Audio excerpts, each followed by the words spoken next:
Welcome back. For this week's fly, we're going to go with a Joe Brooks Platinum Blonde. This, in its day, was... It originally started out as a saltwater pattern for stripers, down on the Atlantic coast. It eventually wound up transitioning over to a trout pattern. I believe when it first started out, they took it down to South America, Argentina, and pretty much got laughed off the river. And he started fishing it with his buddies and hooked like I think it was an 18-pound brown or something like that. So this kind of started the whole streamer craze. If you look at these streamers, because it's tied out of bucktail, it's not going to really slim down much, and that's what a lot of people couldn't really get over at the time. They couldn't believe that these were being used for trout because they wouldn't slim down. You look at a lot of the older stuff, the Carrie Stevens patterns, they were tied with a lot more pliable material, so they would slim down a lot, and I think that's what was a little off-putting to people at first, because this thing retained so much bulk. That, and it was tied originally on a 3/0 streamer hook, so I mean it was a lot of fly. Today we're gonna go with a size 6 4X long hook, so I mean still a decently long hook for this pattern. What I'm gonna do is just gonna take and measure this bucktail out, and I'm gonna take it just a little bit past. I would probably go 1 1/4 times the length of the hook. So I'm going to measure that out right there. That's where I want this material to go.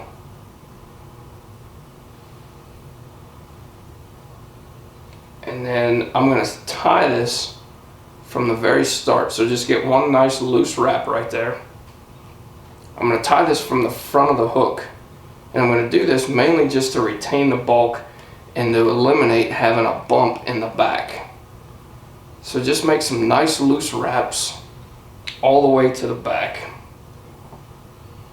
right to where the barb of the hook is going to start its ascent. Now that you have this tied in, you can just go ahead forward with this and cover up some of your wraps, or cover up some of your deer hair. So what I didn't mention on this is, I'll zoom, I'll just peel my fingers back so you can see this. What I didn't mention is you can see where I started my thread right here. I left probably 1/4 inch, and that's by design. We're going to wind up stacking another set of, we're going to wind up putting some more bucktail on this, and it's going to go back over top of that. You don't want any material right here, because if you take your bucktail and run your thread over top of it and then another stack of it, you're going to have a huge bump there, and it's just going to wind up looking really, really out of place with 2 stacks of hair. So we're going to take this down, and it's going to make a slight transition, which is going to be good, because we're going to tie that next stack of bucktail right over top where that slope starts to come up right there, and that's just going to give it a little prop, and it's going to set it up a little bit higher so it's not laying right back over top of this. So keep that little slope there, and now what you can do, because we're nice and secured now, is you can just come through here and just kind of cinch down on this on your way forward, and that'll slender the body up some, because as it stands right now, I mean it's a little bulky. You'd like it a little bit more sleek. So you can see, I don't know how well you can see the difference, but you can see where I've made the heavy thread wraps to the light ones. I mean it slenders it down just a little bit.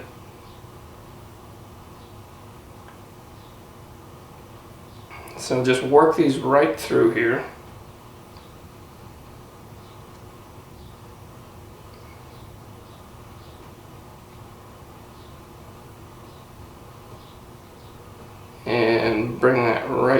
the front. Just kind of cover anything up. Now, the next thing that we're going to tie in here is this silver mylar. And we're going to take this, just like we did with the black-nosed dace. We're going to take this mylar and we're going to start it in the front and we're going to run it through twice. We're going to go all the way to the back and then back again. What I'm going to do is I'm just going to take a good section of this. I mean, don't short yourself and try and get this absolutely perfect with length and everything, because what'll wind up happening is you'll run it short or you won't have enough material and you'll wind up just getting aggravated and having to start over anyhow. So we're going to tie this in. This is that dual colored gold and silver that I had tied the black-nosed dace with, and tie your gold side up. And then before we start with this, so you tie your gold side up, so when you flip this over and start using your rotary function, obviously you got your silver side in there, which is what we're after. We want the silver to be shown. And before I start wrapping this on its way back, I'm just going to take and put a thin layer of zap right over top of this.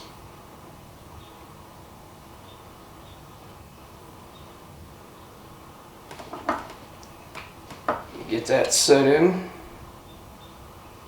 and we'll start our wraps back. Don't worry too much about that little gap that we have right there. The majority of that's going to wind up being covered up by the next stack of bucktail that we throw in there. But we're just going to use our rotary function. We're going to work this mylar right to the back. Don't get too carried away if you wind up having a slight gap. As you can see, I have a couple of gaps here where the black's showing through. Don't worry about it. We're going to make one more run through this. As you'll see here in a second, we're going to make another run through this, and we're going to cover up all of these gaps. So go ahead and take and lay down another quick layer of zap right over top here. Kind of spread that stuff out a little bit. That got a little heavy.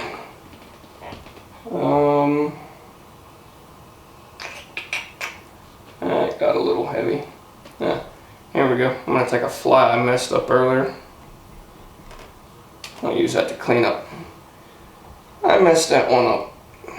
Forgot to put the hackle in on the front hook, and that was all she wrote. Throw it away, strip it down, start over. Anyhow, enough of my screw ups. We're going to take and just run this right forward. See, we're covering up our gaps now.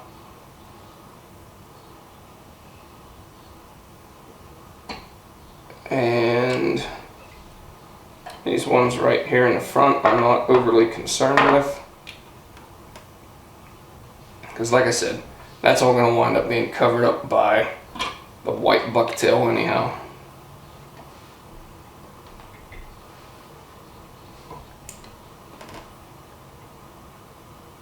There's a bunch of different colors, you know. He has there's the honey blonde and this you know, which is a yellow bucktail, and I think that body is gold. You know, they do pink, a little bit of everything, but it's essentially the same step. So whatever color combinations that you decide on, the steps are going to be the same.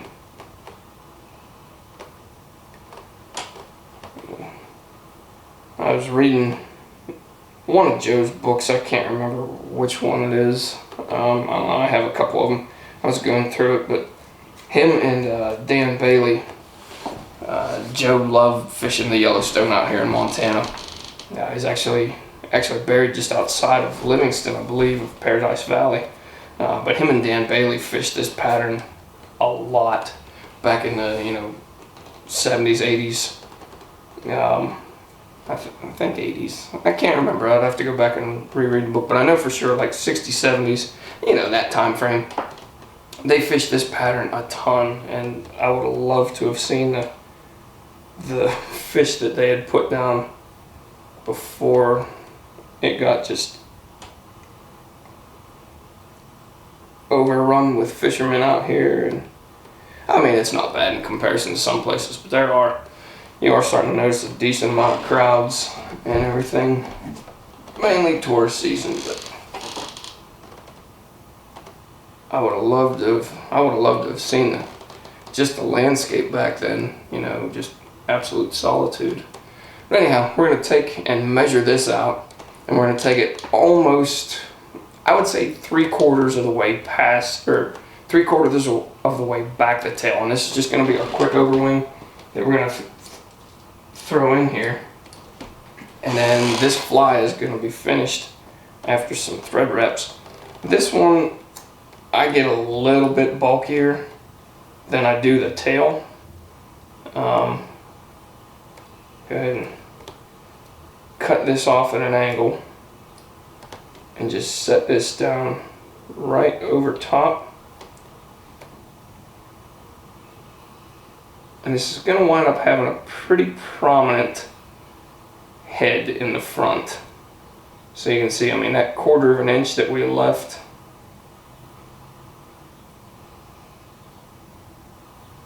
not that far, that 1/4 of an inch that we left when we were doing the body, that's all going to wind up being the head of the fly. And you can see as this is slicking back there. Once again, white's probably not the best color to choose for my lighting that I have here, but I wanted to do the platinum blonde. And yellow's kind of a little fuzzy at times too, I've noticed in the editing, but I mean, for the most part, I think we're going to be able to get the gist of what we're after on this pattern. Ooh, get back here. I'm going to peel this back a little bit. I got that top section just a little bit long, and I have some wild hairs here that are going to want to stick out, and that's just not going to work when it comes time to taking a picture of this for the video. So we're going to try and clean this up a little bit. I should have been a little more careful when I was trimming it to begin with. But there we go, that'll clean up just fine.